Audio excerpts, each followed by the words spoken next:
Χαίρετε κυρίες, κύριοι και παιδιά. Σήμερα θα μιλήσουμε για τα παλάτια της Ανατολής. Ο Μέγας Αλέξανδρος ήταν 12 με 13 χρονών όταν ο πατέρας του ο Φίλιππος βρισκόταν εκτός Μακεδονίας στο Βυζάντιο. Όταν έφυγε για την εκστρατεία αυτή, ο Φίλιππος άφησε το σφραγιδόλιθό του, το πολύτιμο βασιλικό δαχτυλίδι του με την σφραγίδα του, στον Αλέξανδρο. Ο σφραγιδόλιθος του Φιλίππου λέγεται από τον ψευδοκαλισθένη ότι είχε επάνω του 3 σύμβολα: τον ήλιο, μία λεοντοκεφαλή και ένα μικρό δόρυ. Με αυτή τη σφραγίδα ο Αλέξανδρος είχε το δικαίωμα κατά την απουσία του πατέρα του να σφραγίσει κρατικά έγγραφα της Μακεδονίας και να αντιπροσωπεύει το Φίλιππο κατά την απουσία του. Τότε επισκέφτηκαν τη Μακεδονία οι πρέσβεις των Περσών. Ταλμένοι από τον Δαρείο, ζήτησαν από τον Αλέξανδρο, ο οποίος ήταν αντιβασιλέας, γη και είδωλο. Και ο Αλέξανδρος τους δέχτηκε ευγενικά και είπε ότι αυτό το σοβαρό θέμα αφορούσε τον πατέρα του. Εκείνος όμως ανέλαβε την φιλοξενία της περσικής αντιπροσωπείας και οι Πέρσες εντυπωσιάστηκαν από τον μικρό διάδοχο. Ο Αλέξανδρος παρέθεσε δείπνο, συμποσιάστηκε, τα ήπια με τους Πέρσες πρέσβεις και άρχισε να τους ρωτάει πράγματα που θύμιζαν τα ομηρικά ποίηματα. Τα ποίηματα που αναφέρονται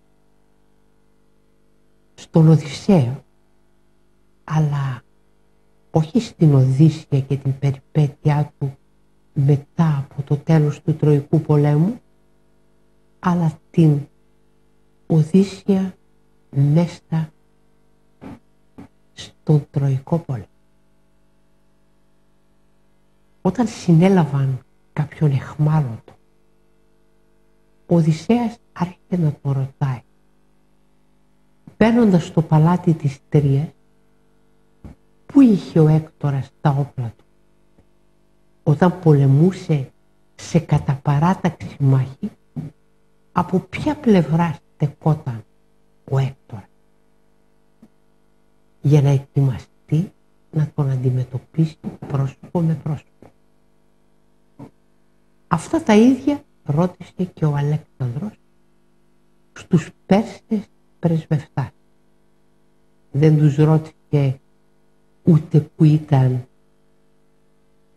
το χρυσό πλατάνι, ούτε πόσο ωραίο ή εντυπωσιακό ήταν ένα άλλο μεγάλο έργο που στόλιζε το παλάτι του Δαρείου από την περίοδο του Ξέρξη, δηλαδή τη χρυσή κλιματαριά.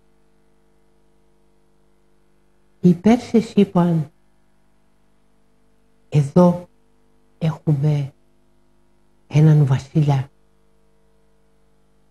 ενώ εμείς έχουμε έναν πλούσιο για να μας κυβερνά. Τα παλάτια της Ανατολής θα επισκεφτούμε σήμερα με την εκπομπή «Όσα μύθια, τόση αλήθεια». Ο Αλέξανδρος είχε την ευκαιρία να δει με τα ίδια του τα μάτια τα παλάτια της Ανατολής. Το πιο εντυπωσιακό ήταν το παλάτι της Περσέπολης. Για την πολυτέλεια της κατασκευής των ανεκτόρων της Περσέπολης μας μιλά ο Διόδωρος ο Σικελιώτης. Η Ακρόπολη της Περσέπολης είναι ένα ισχυρό φρούριο. Περιβάλλεται από τριπλό τείχο.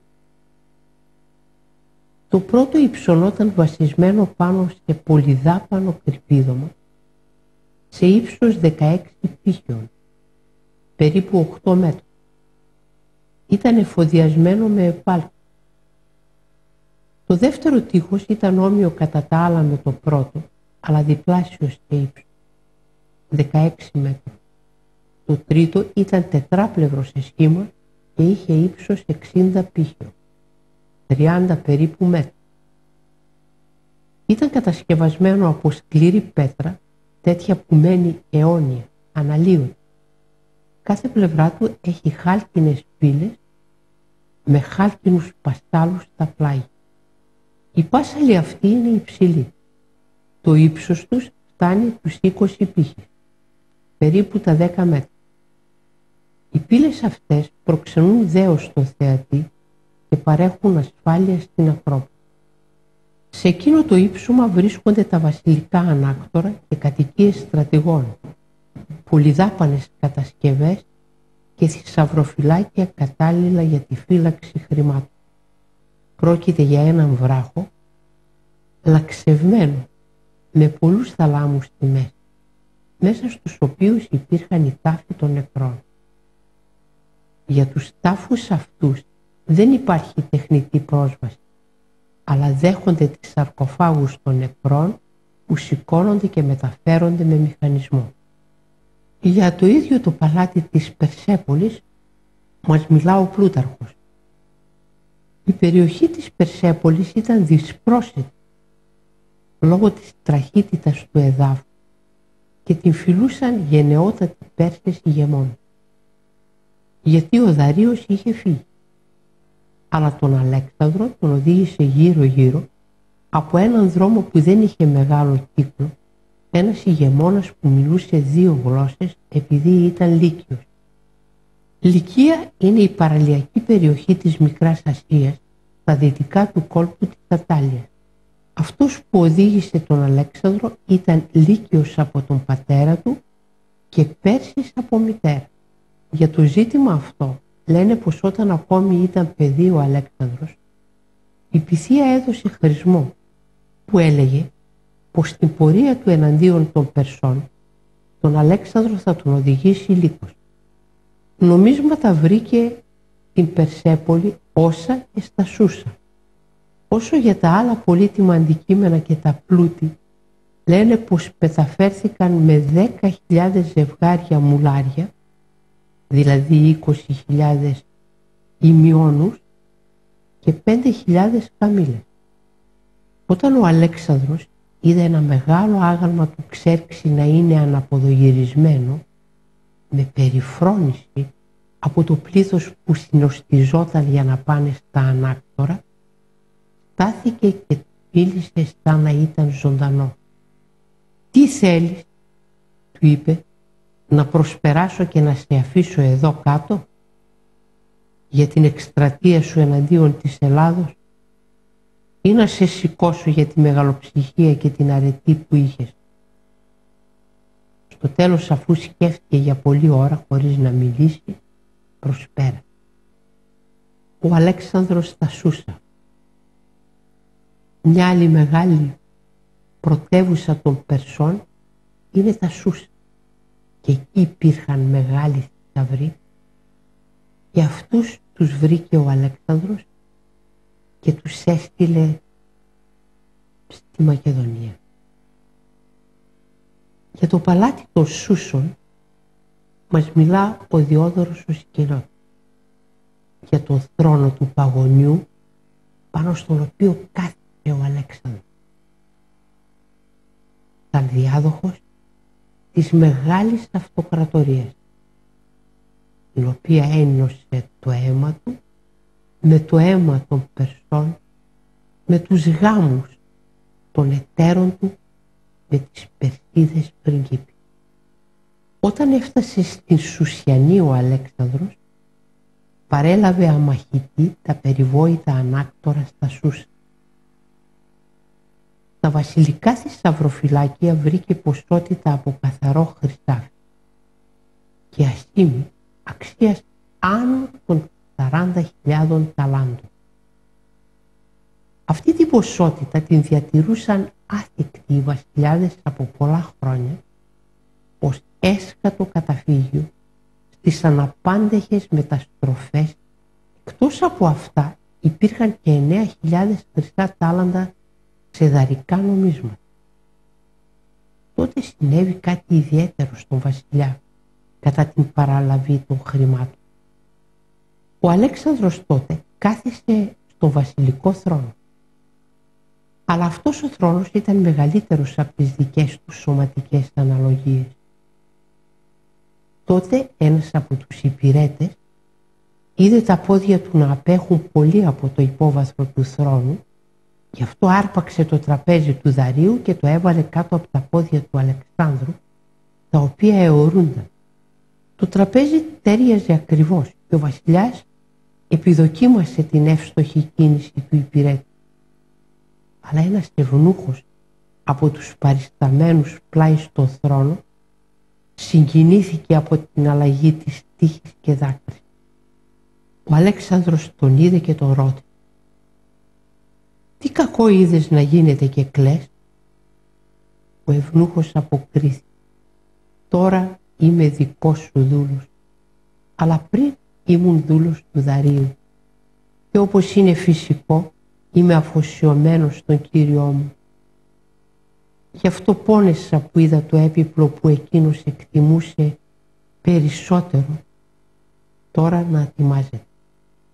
Μετά από την απάντηση αυτή, ο Αλέξανδρος συνέλαβε την έκταση της μεταβολής σε ολόκληρο το βασίλειο των Περσών και θεώρησε πως είχε κάνει κάτι αλαζονικό και ξένο προς την επίοικια με την οποία είχε φερθεί τις εχμάλωτες Περσίδες.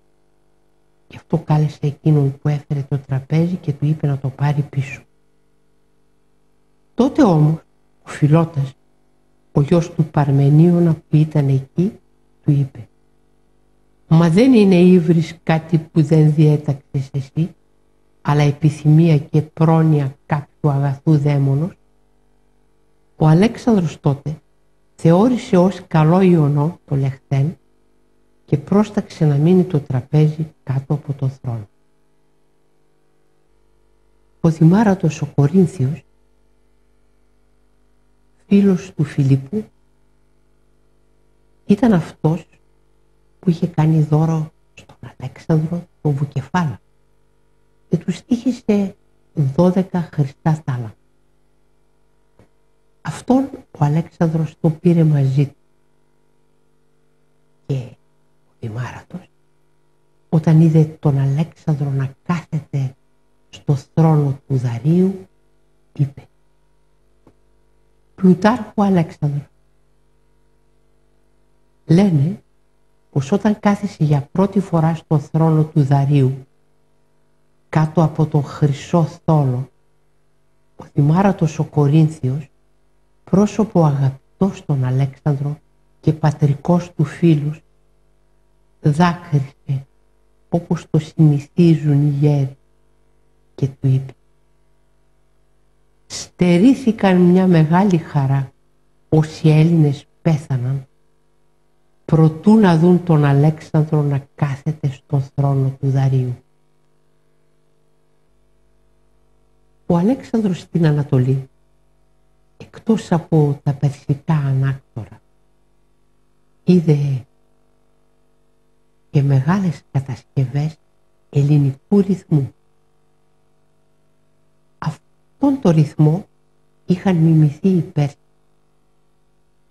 και είχαν στολίσει τα κτίρια του ελληνικού ρυθμού με πολλούς ελληνικούς θησαυρούς που είχε λαφυραγωγήσει ο Ξέρξης από την Αθήνα,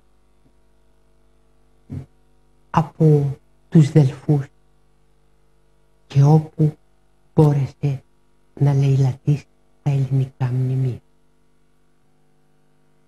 Η οικία με τον ελληνικό ρυθμό, ψευδοκαλισθένης, είναι δε οίκος κατασκευασμένος εις των ελληνικών ρυθμών. Στους στίχους του έλεγαν πως ήταν ζωγραφισμένη η ναυμαχία που έγινε επί Ξέρξης, η ναυμαχία της Σαλαμίνος.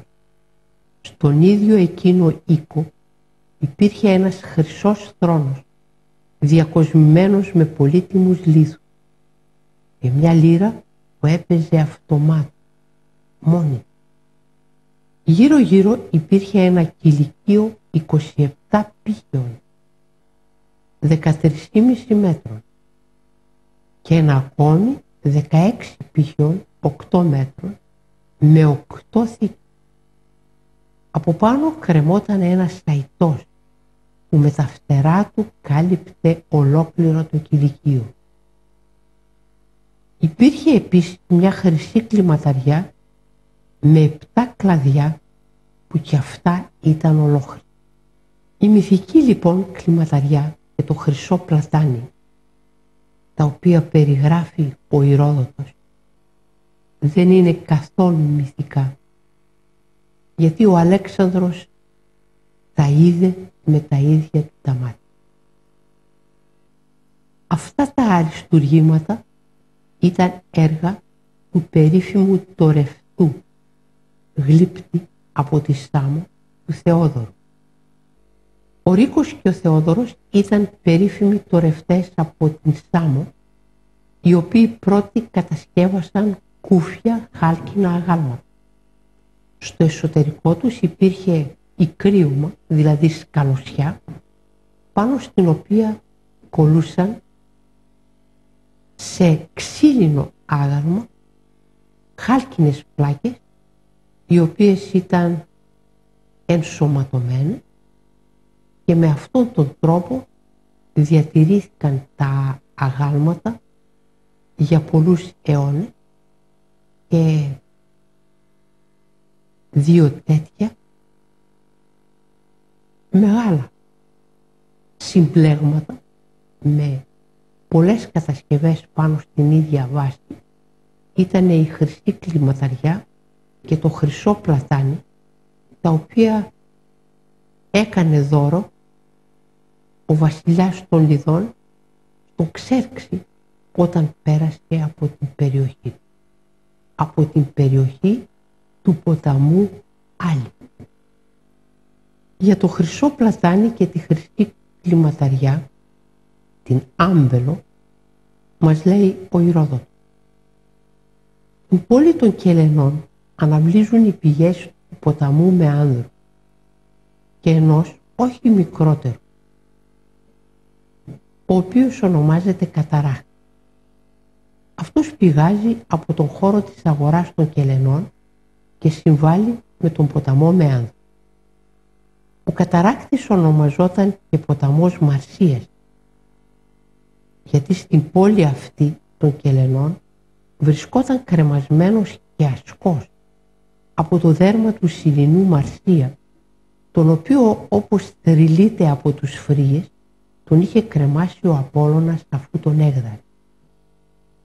Στην πόλη αυτή είχε πάει και περίμενε ο Πίθιος, ο γιος του Άτη από την Λιδία, ο οποίος φιλοξένησε πλουσιοπάροχα ολόκληρη τη στρατιά του Ξέρξη και τον ίδιο τον Ξέρξη, και προσφέρθηκε να παράσχει χρήματα για τον πόλεμο. Όταν ανακοίνωσαν την προσφορά του Πυθίου στον Ξέρξη, εκείνος ρώτησε τους Πέρσες, οι οποίοι ήταν παρόντες, τι άτομο ήταν ο Πύθιος και ποιο πλούτο είχε για να προβαίνει σε τέτοια εθελοντική εισφορά. Και εκείνοι του απάντησαν, «Βασιλιά, αυτός είναι εκείνος ο οποίος δώρισε στον πατέρα σου το χρυσό πλατάνι και την χρυσή κλιματαριά». Έτσι, παρόλο που ο Αλέξανδρος δεν ρώτησε τους Πέρσες πρεσβευτάς πώς ήταν η χρυσή κλιματαριά και το χρυσό πλατάνι, αυτά τα αριστουργήματα τα είδε με τα ίδια του τα μάτια, τα παλάτια της Ανατολής, και διαπίστωσε ότι πολλές φορές όσα μύθια τόση αλήθεια. Όπου υπάρχουν μύθοι υπάρχουν και αλήθεια. Και το παλάτι της Στύρου είχε την ευκαιρία να το επισκεφτεί ο Αλέξανδρος μετά την κατάληψη από πολύμηνη πολιορκία της πόλεως. Γι' αυτό θα δούμε την μυθική ιστορική περιγραφή του Ηροδότη και την επίσκεψη την πραγματική του Αλεξάνδρου 100 χρόνια μετά. Ο Ηρόδοτος στην Τύρο. Έπλευσα στην Τύρο της Φινίκης, όπου άκουσα ότι υπήρχε ιερό του Ηρακλέου, του Βαάλ της γραφής, του Μακλιέτ ή Μελικέθ των Φινίκων. Και είδα το ιερό λαμπρά στολισμένο, με πολλά και διάφορα αφιερώματα και μεταξύ αυτών 2 στήλες, τη μία από καθαρό χρυσό και την άλλη από λίθο σμαράγδου τόσο μεγάλου, ώστε έλαμπε κατά τη νύχτα. Συζητώντας με τους ιερείς του Θεού, τους ρώτησα πόσος χρόνος είχε περάσει από την ίδρυση του ιερού. Διαπίστωσα ότι ούτε αυτοί συμφωνούσαν προς τους Έλληνες, γιατί μου είπαν ότι το ιερό ιδρύθηκε όταν χτιζόταν η Τύρος και ότι η Τύρος κατοικείται από 2.300 ετών. Δηλαδή, το ιερό της Τύρου, εάν υπήρχε σήμερα, θα ήταν 5.000 ετών. Η Τύρος περιγράφεται από τον Ιώσυπο στο έργο του «Ιουδαϊκή Αρχαιολογία». Ας δούμε λοιπόν πώς την περιγράφει ένας Εβραίος. Ο Ηρκανός εγκαταστάθηκε στην χώρα πέρα από τον Ιορδάνη ποταμό. Οικοδόμησε φρούριο ισχυρό. Το έκτισε ολόκληρο από λευκό μάρμαρο μέχρι τη στέγη. Πάνω του ήταν σκαλισμένα τεράστια ζώα. Το περικύκλωσε με πλατιά και βαθιά τάφη. Έκοψε επίσης μέσα από τον βράχο που προεξήχε απέναντι στο βουνό και έφτιαξε σπηλιές μήκους πολλών σταδίων. Κατόπιν κατασκεύασε αίθουσες μέσα σε αυτό, άλλες για φαγητό και άλλες για ύπνο και διαβίωση, ενώ φρόντισε να υπάρχουν άφθονα τρεχούμενα νερά για ευχαρίστηση αλλά και για διακόσμηση της αυλής του. Τις εισόδους των σπηλαίων τις έφτιαξε στενές, ώστε να περνάει μόνο ένας και όχι περισσότεροι μαζί. Και αυτό το έκανε επίτηδες χάριν ασφαλείας, μήπως πολιορκηθεί από τους αδελφούς του και κινδυνεύσει να καταληφθεί το παλάτι. Επιπλέον έκτισε εντυπωσιακές για το μέγεθός του αυλές και τις στόλισε με μεγάλους κήπους. Όταν ολοκλήρωσε το έργο με αυτόν τον τρόπο, ονόμασε το μέρος Τύρο. Ο τόπος αυτός βρίσκεται ανάμεσα στην Αραβία και την Ιουδαία, πέρα από τον Ιορδάνη, όχι μακριά από την Εσεβονίτιδα. Η Τύρος και η Σιδώνα ήταν πολύ σπουδαίες πόλεις της Φινίκης και μάλιστα η Τύρος έκανε και αποικίες στην Δύση. Για αυτές μας μιλάει ο Στράβωνας ο γεωγράφος. Οι ποιητές βέβαια έχουν κάνει διάσημη τη Σιδώνα.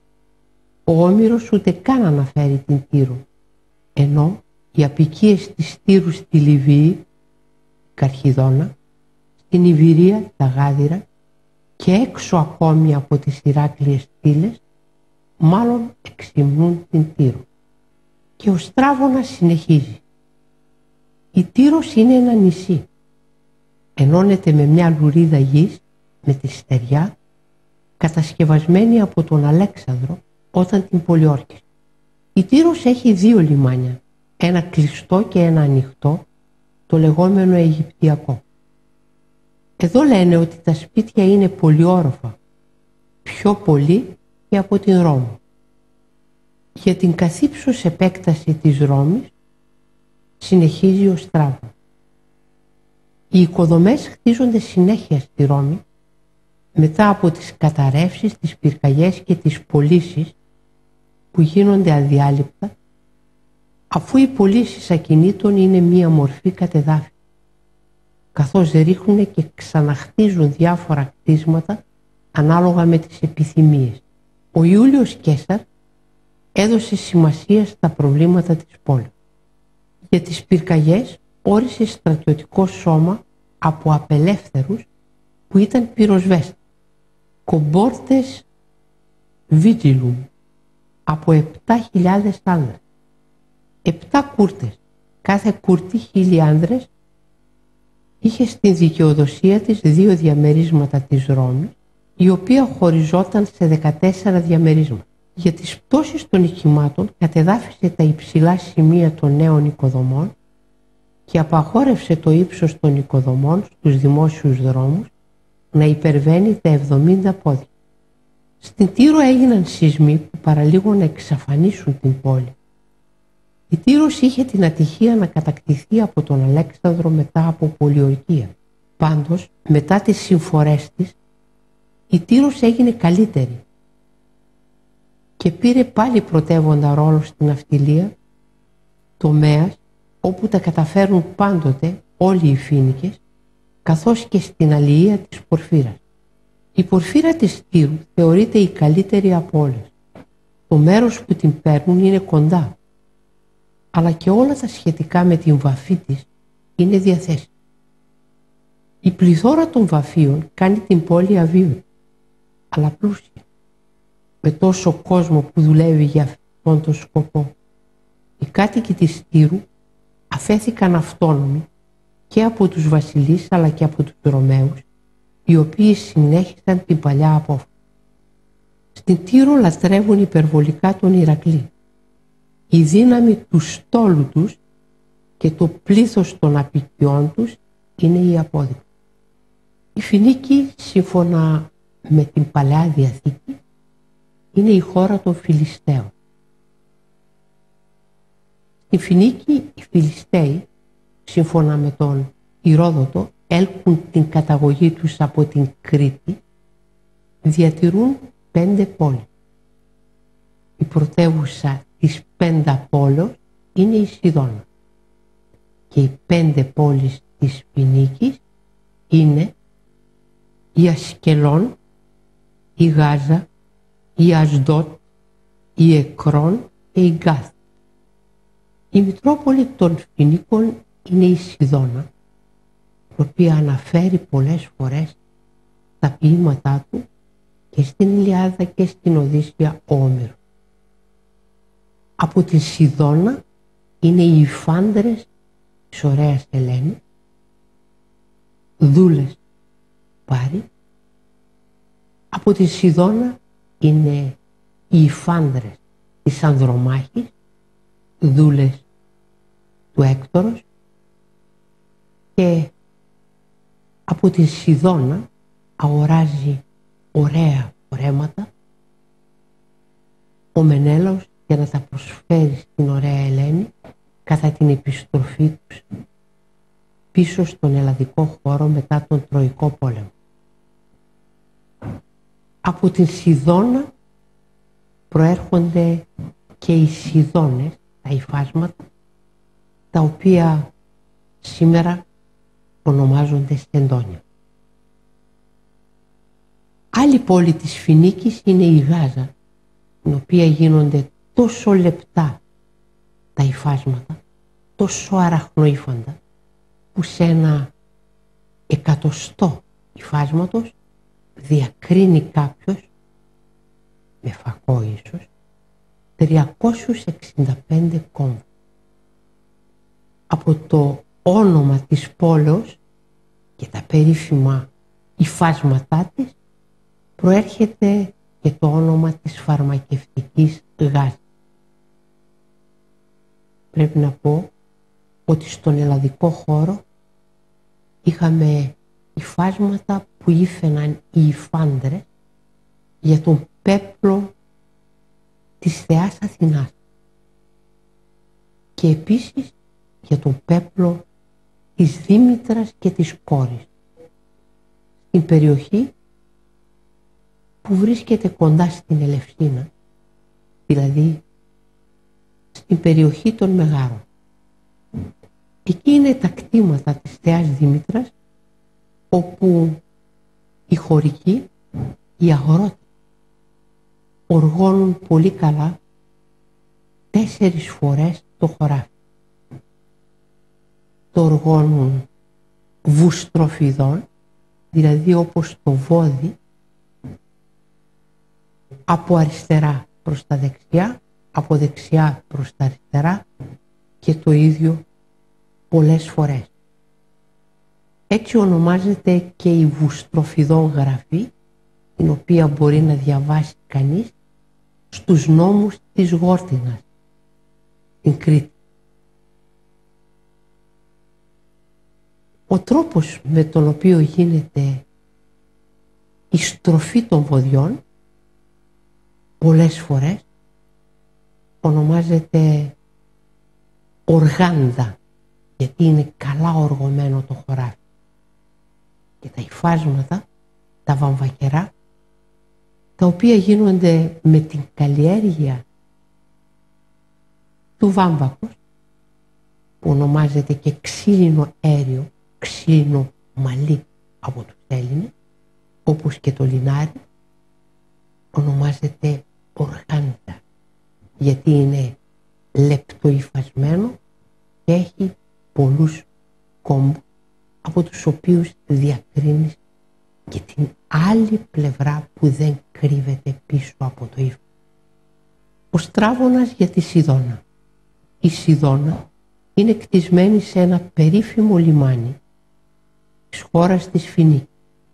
Οι κάτοικοι της Σιδώνας, σύμφωνα με τις πηγές, είναι πολύτεχνοι και καλλιτέχνες, όπως δηλώνει και ο ποιητής Ψ 743, γιατί οι αριστοτέχνες από τη Σιδώνα ωραία τον κατασκεύασαν.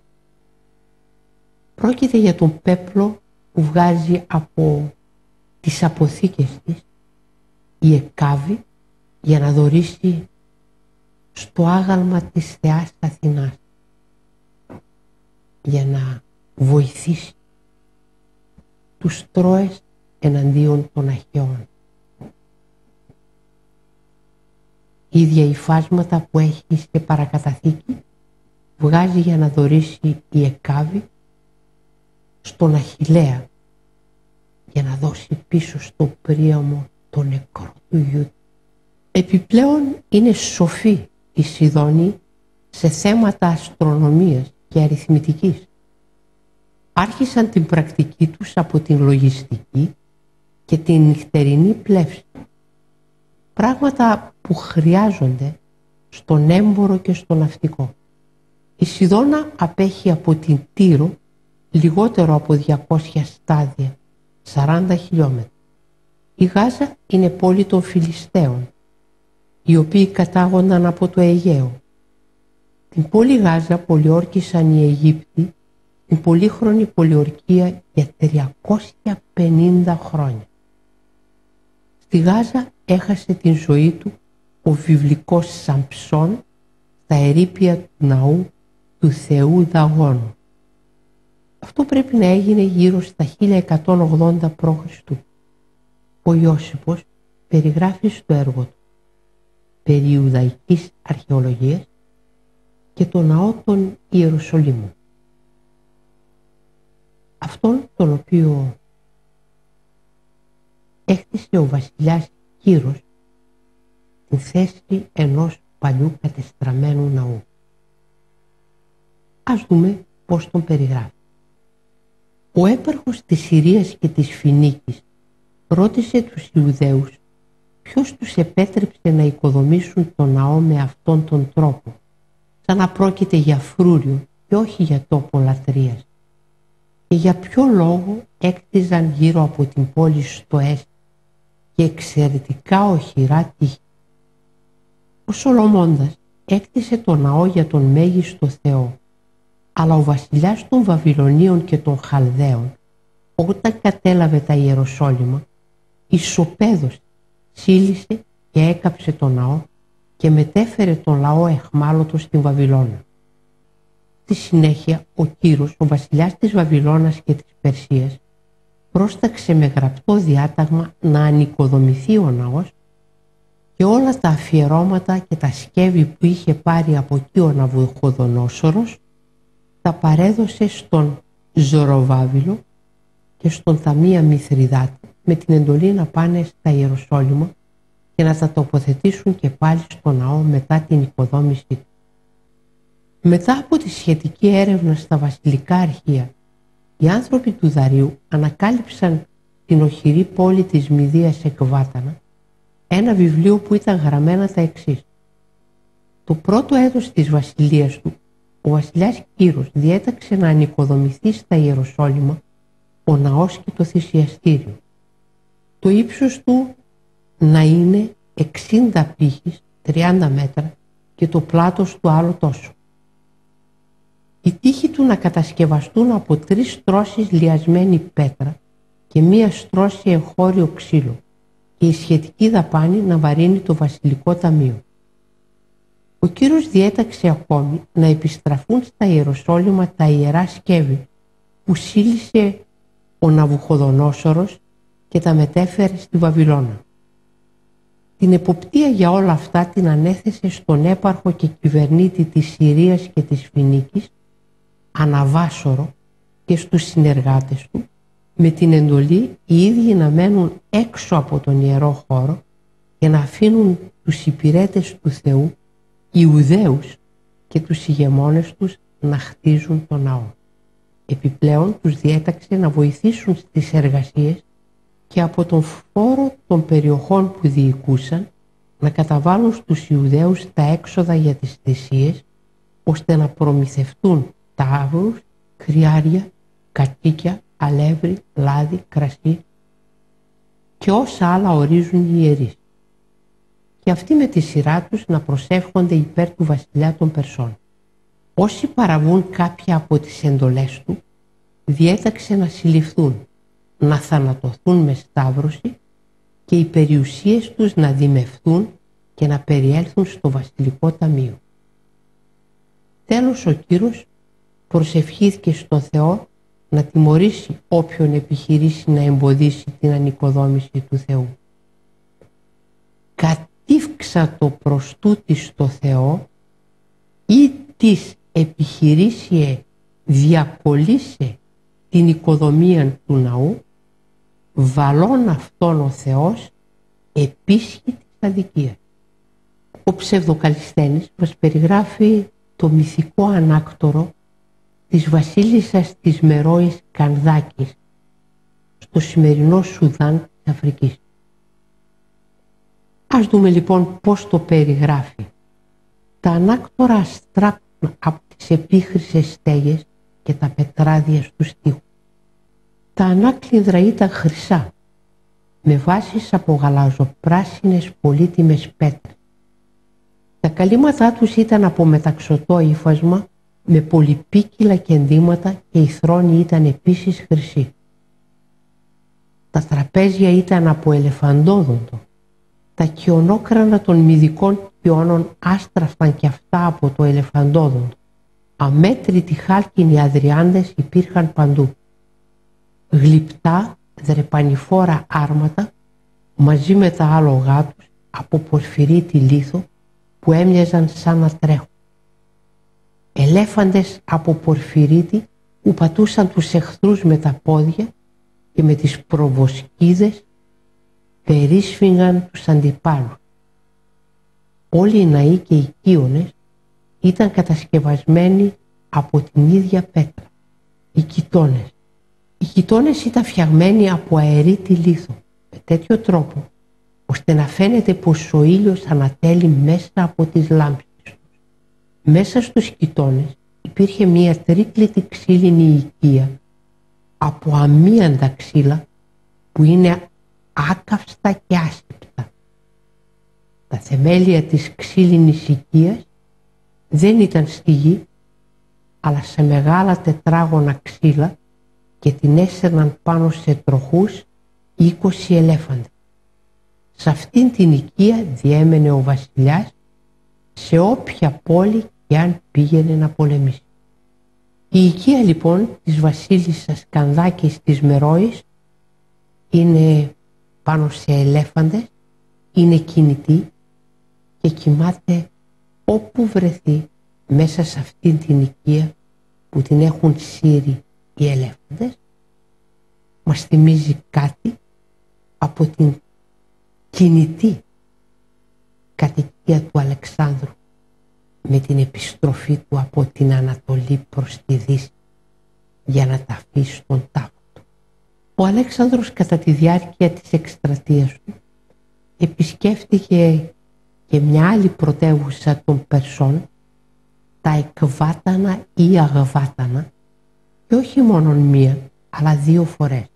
Στα Εκβάτανα ο Αλέξανδρος βρήκε θησαυρό από 180 με 190.000 τάλαντα. Το 321 π.Χ. στα Εκβάτανα πέθανε ο Ηφαιστίωνας, ο καρδιακός φίλος του Μεγάλου Αλεξάνδρου. Ο Διόδωρος ο Σικελιώτης. Για τα Εκβάτανα της Μηδίας λένε πως έχει περίμετρο 50 στάδια, 2 χιλιόμετρα. Εκεί βρίσκονται τα κεντρικά ανάκτορα της Μηδίας και θησαυροφυλάκια με πολλά χρήματα. Εδώ ο Αλέξανδρος άφησε για αρκετό καιρό τον στρατό του για να ξεκουραστεί, ενώ εκείνος οργάνωνε θυμελικούς αγώνες, θεατρικές παραστάσεις και συνεχείς συνοποσίες με τους φίλους. Σε αυτούς τους πότους ο Ηφαιστίων έπινε υπερβολικά και από το ποτό αρρώστησε και πέθανε. Αναφέρεται ότι ο Ηφαιστίωνας, ενώ υπέφερε από υψηλό πυρετό, ο γιατρός του ο Φίλιππος τον είχε αφήσει μόνο για να πάει να παρακολουθήσει τους θυμελικούς αγώνες στο θέατρο, και ο Ηφαιστίωνας έτσι ζεστός όπως σηκώθηκε από το κρεβάτι του, ήπιε πολύ ίνο, βέβαια όχι τον ίνο, τον σκύφο του Ηρακλέους που χωρούσε 28,5 κιλά κρασί, αλλά ήπιε αρκετό δροσερό ίνο για να καταλαγιάσει τον πυρετό του και έφαγε για πρωινό έναν αλεκτρίον, έναν κόκο. Και από αυτά πιθανότατα έσκασε ο Ηφαιστίων. Η πόλη Εκβάτανα ή Αγβάτανα χτίστηκε στα μυθικά χρόνια στους πρόποδες του όρους Ορόντου, Ηρόδοτο. Ο Διάκης ζήτησε από τους Μήδους να του κτίσουν κατοικία αντάξια του βασιλικού ονόματος και να τον ενισχύσουν δημιουργώντας γι' αυτόν σωματοφυλακή. Όπως ήταν φυσικό, οι Μήδοι τα αποδέχτηκαν αυτά. Του έχτισαν οχυρή κατοικία στο σημείο το οποίο υπέδειξε ο ίδιος και συγχρόνως του επέτρεψαν να εκλέξει σωματοφύλακες μεταξύ των Μήδων. Αφού κατέλαβε την εξουσία ο Διάκης, υποχρέωσε τους Μήδους να χτίσουν μία και μόνη πόλη, στην οποία ανατέθηκε η φροντίδα για το σύνολο, να ενδιαφέρονται δηλαδή λιγότερο για τις υπόλοιπες κομμοπόλεις. Όλα αυτά τα παραδέχτηκαν οι Μήδοι. Τους υποχρέωσε τότε να χτίσουν μεγάλα και ισχυρά τείχη, τα οποία σήμερα, την εποχή του Ηροδότου, 5ο αιώνα π.Χ., ονομάζονται Αγβάτανα και έχουν κυκλικό το σχήμα και αποτελούνται από ομόκεντρους κύκλους. Το φρούριο αυτό σχεδιάστηκε κατά τρόπο ώστε κάθε κύκλος να είναι υψηλότερος του άλλου μόνο κατά το ύψος του προμαχώνα. Σε αυτό βοηθάει εν μέρει η θέση, η οποία αποτελείται από μεμονωμένο λόφο, αλλά αυτό οφείλεται κυρίως στον τρόπο κατασκευής. Το σύνολο των κύκλων είναι 7 και μέσα στον τελευταίο βρίσκονται τα ανάκτορα και οι θησαυροί. Το μεγαλύτερο από τα τείχη έχει περίμετρο σχεδόν ίση με το τείχος των Αθηνών, 60 στάδια, 1200 μέτρα. Οι προμαχώνες του πρώτου κύκλου είναι λευκοί, του δεύτερου μαύρη, του τρίτου κύκλου πορφυρί, του τέταρτου κιανή, του πέμπτου ερυθρόχρυση. Έτσι, οι προμαχώνες όλων των κύκλων έχουν βαφή με χρώματα. Οι δύο όμως τελευταίοι κύκλοι έχουν ο ένας επαργυρωμένες και ο άλλος επιχρυσωμένες προμαχώνες. Τα τείχη αυτά τα έκτισε ο Διάκης γύρω από την κατοικία του και για τη δική του ασφάλεια διέταξε όπως ο υπόλοιπος λαός να κατοικεί γύρω από τα τείχη. Αφού συμπληρώθηκε ολόκληρη η οικοδομή, ο Διάκης πρώτος καθόρισε την εξής εθιμοτυπία: κανένας να μην μπαίνει να βλέπει το βασιλιά, αλλά για οτιδήποτε να χρησιμοποιούνται αγγελιαφόροι. Κανένας να μην βλέπει το πρόσωπο του βασιλιά. Θεωρείται επίσης απρεπές να γελάει ή να φτύνει κάποιος επί παρουσία. Και τον εαυτό του τον περιέβαλε με αυτή την εθιμοτυπία, ώστε να μην το βλέπουν οι συνομήλικοι του, οι οποίοι ανατράφηκαν μαζί του και κατάγονται από οικογένειες που δεν ήταν κατώτερες, όπως επίσης και εκείνοι που δεν ήταν υποδέστεροι από αυτόν στην ανδρεία, για να μην τον ζηλεύουν και να συνομωτούν εναντίον του. Ενώ εφόσον δεν θα τον έβλεπαν, θα τον θεωρούσαν διαφορετικό από αυτούς. Αφού κανόνισε αυτά και ενδυνάμωσε την εξουσία του με την άσκηση της βασιλείας, επέβλεπε με αυστηρότητα την τήρηση του δικαίου. Συνεχώς διαβιβάζονταν στα ανάκτορα προσωπικές έγγραφες αναφορές για τις διαφορές του καθενός και αυτός εξέδιδε τις αποφάσεις του και τις επέστρεφε. Αυτά έκανε ως προς τις δίκες. Και ως προς την τάξη έλαβε τα εξής άλλα μέτρα. Αμέσως μόλις σε πληροφορείτο την διάπραξη κάποιου αδικήματος, καλούσε τον αδικούντα και του επέβαλε ποινή ανάλογη με το εκάστοτε διαπραχθέν αδίκημα, ενώ η κατάσκοπή του ήταν διάσπαρτη μαζί με τους οτακουστές του σε όλη τη χώρα.